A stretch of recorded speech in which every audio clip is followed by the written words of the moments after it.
Hello po, good morning! Magandang linggo po sa inyong lahat.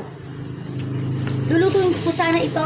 Ang dami kong bunga ng malunggay. Tapos sasamahan ko sana ng ito po, mga kamote. Ayan, mga kamote. Tamang-tama po ito sa bunga ng malunggay. Tapos meron tayong bagoong at meron din tayong isda. Ito, meron din po tayong galunggong.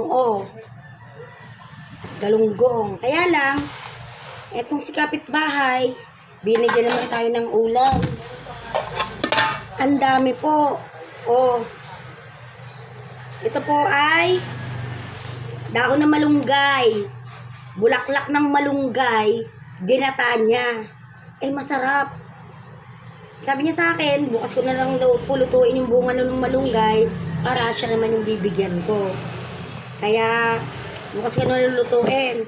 Ito na lang muna ang ipiprito ko. Itong galunggong. Tamang-tama dito sa bulaklak ng malunggay at saka ng dahon ng malunggay. Puro malunggay, mga healthy foods po to. Ginata niya. Kung lulutuin ko pa itong bunga ng malunggay,